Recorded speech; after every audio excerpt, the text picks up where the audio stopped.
Umpire academy बोरमाया HS आनजादाव star number लानानै उथ्रिसार जानो हानाय फरायसाफोरखौ बरायनायजों लोगोसे मान बावदों।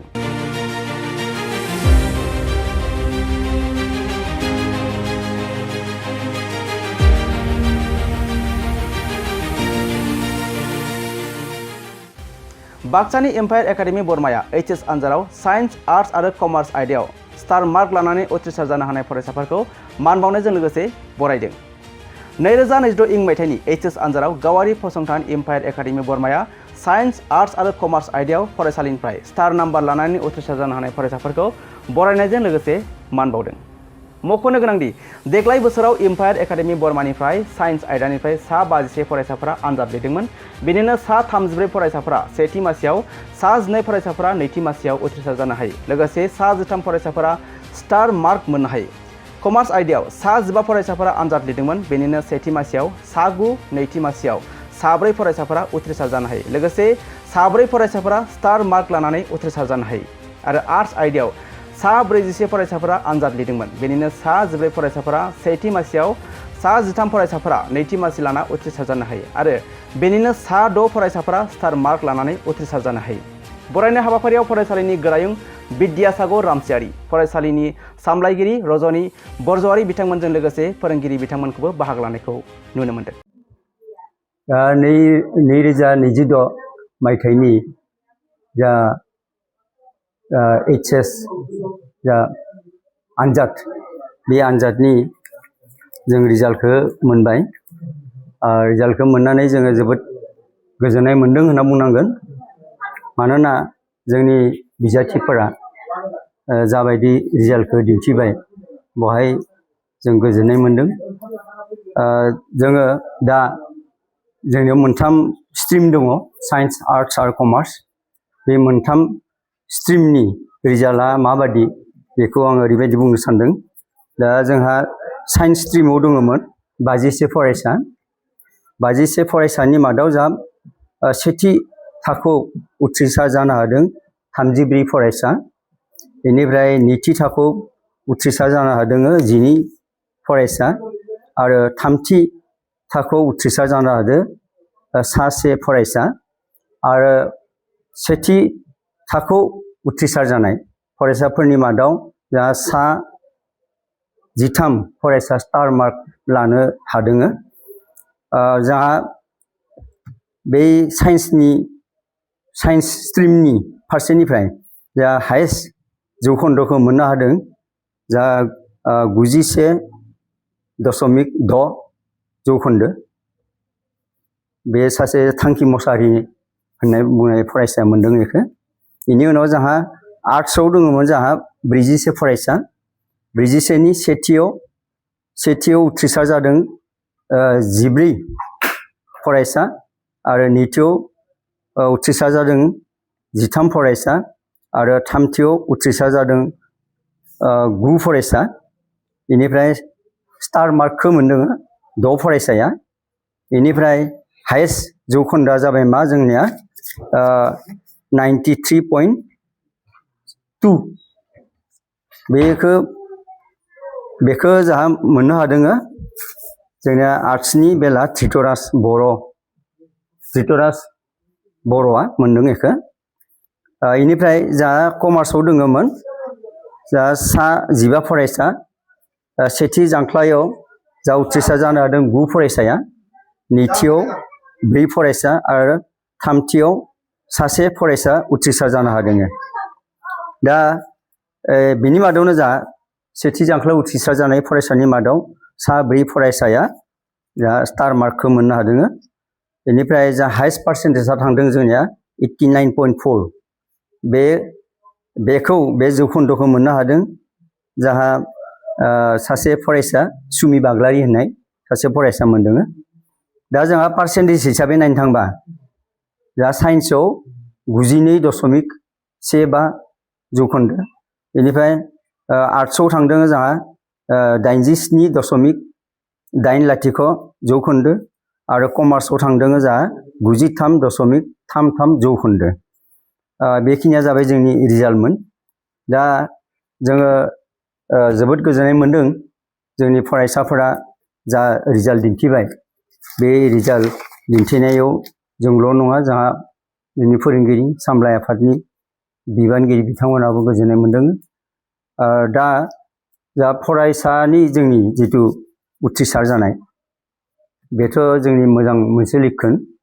दा एसेयावनो जोंनि फरायसाफोरा एम्पायार एकाडेमिनि गोबां फरायसायानो दा मेडिकेल फरायगासिनो दङ। मेडिकेलाव बिसोरो फरायनो खाबुखौ मोन्दों, इन्जिनियारिं फरायनो खाबुखौ मोन्दों आरो गुबुन गुबुन बिफानाव दासान्दि जोंनि फरायसाफोरा उथ्रिसार जानो हाबाय।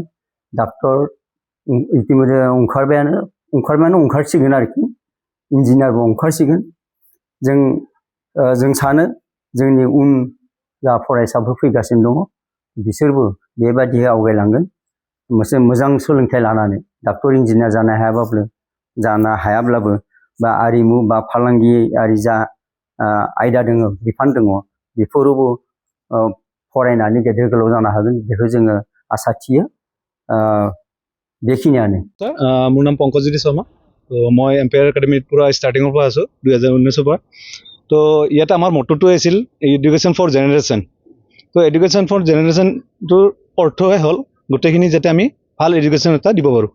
কাৰণ বৰমাত শিক্ষাগত মানদণ্ডটো আমি একদম উন্নত কৰিব লাগে। তো তেনেকৈ আমি ষ্টুডেণ্ট কালেকশ্যন কৰি কিনে ষ্টুডেণ্টখিনিৰ ভৱিষ্যত আমি গঢ়াৰ কাৰণে আপ্ৰাণ চেষ্টা কৰি আছিলোঁ। তো বৰ্তমান যি আপোনালোকৰ ৰিজাল্ট হয় আশা কৰা মতে হৈছে। আৰু কাৰণ আমি যিখিনি অসমীয়া ষ্টুডেণ্ট পোৱা নাছিলোঁ, কিয়? কাৰণ আমাৰ ৰিজাল্ট। তো এতিয়া আমাৰ ৰিজাল্টখিনিও ভাল আৰু মানুহে ভাবে কি এনেকুৱা যে ৰিজাল্ট হ'লেহে বাকীখিনি ষ্টুডেণ্ট আহে। তো আমি ৰিজাল্ট আপোনালোকে চাওক, ছায়েন্সত 90+ 3টা আছে। তো অভাৰঅল ৰিজাল্ট আমাৰ গোটেইখিনি ভাল। বা আপুনি চাওক আৰ্টছ হওক কমাৰ্চ হওক গোটেইখিনিতে আমাৰ 90+ আছে। তো এনেকৈ আমি আমাৰ শিক্ষক গোটেইখিনি আমাৰ লগত আছে। তো চব কোঅপাৰেটিভ ষ্টুডেণ্টখিনি আমাৰ লগত কোঅপাৰেটিভ, সেইকাৰণে আমি এনেকৈ উন্নত মানদণ্ডৰ ৰিজাল্ট এটা দিবলৈ সক্ষম হৈছোঁ। শিক্ষাৰ ক্ষেত্ৰত যে টিউশ্যনৰ ক্ষেত্ৰত বৰ্তমান যি তো আমি প্ৰেচিডেণ্ট ছাৰে অলৰেডি আমাক কৈ দিছে যে এনেকুৱা আমি টিউশ্যন কৰিব নালাগে। তো উইদাউট টিউশ্যন এইখিনি আপোনালোকে ষ্টুডেণ্টক সুধিলে গম পাব গোটেইখিনি। উইদাউট টিউশ্যন এই ৰিজাল্ট আমি পাবলৈ সক্ষম হৈছোঁ।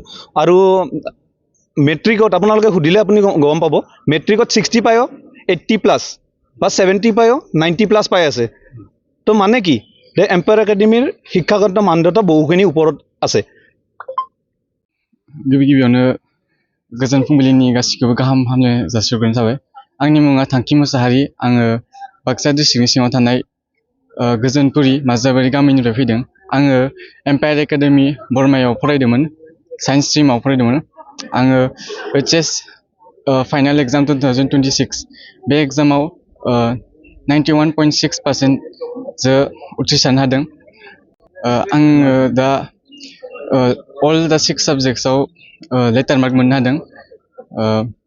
इंलिसाव 89, अल्टियाव 91, मैथमेटिक्स 88, केमिस्ट्रि 87, फिजिक्स 94।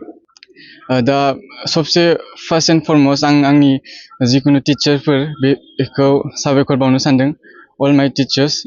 आरो मोनसे स्पेशल थेंक्स जोंनि हस्टेलनि वार्डेन सार पापुमनि बर', बिथांनि हेल्प आरो माबा सापर्ट मोनामोनबा जों बेबायदि जाफुंसारनो हायामोन।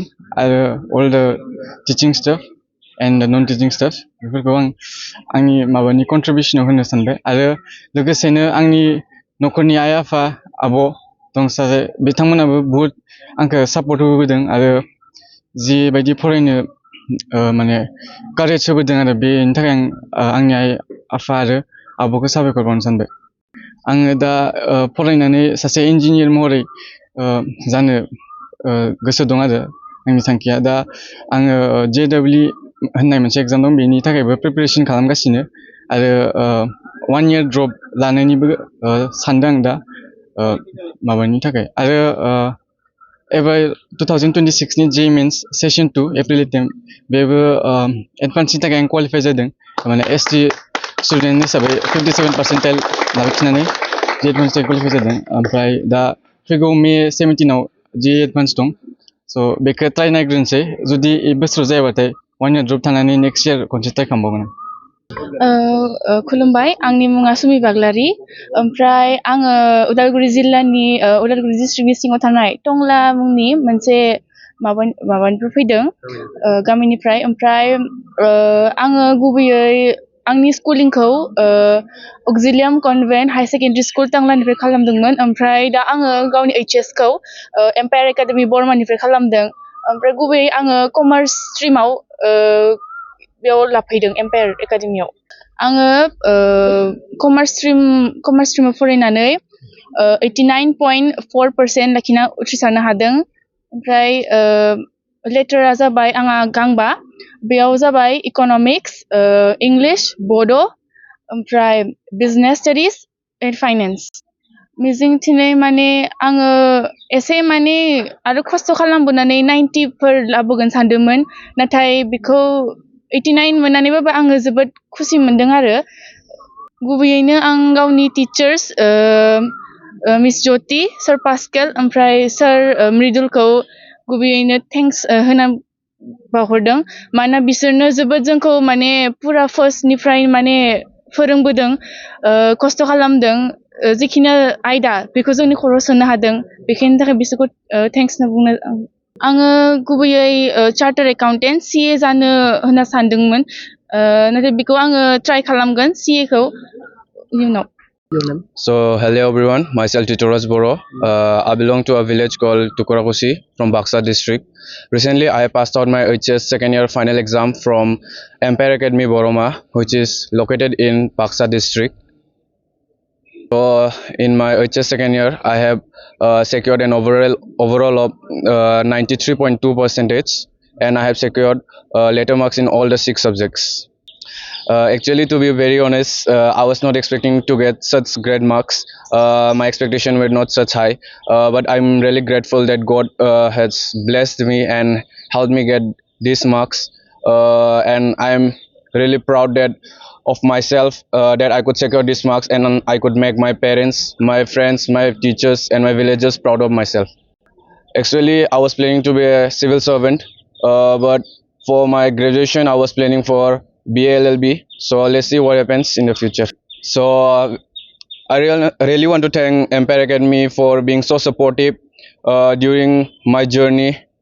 In the past 2 years, I have been blessed, I can say, from all the teachers, my friends, and especially President sir, Principal sir, and the most important person who have played the most crucial role in my life was my hostel warden, Sir Papamuni Boro, who have really helped me throughout, who has supported me from waking up in the morning bed to going to sleep late night. So I'm really blessed that I could get such people in my life, and I'm really thankful towards God that He had helped me to choose Empire Academy in my life.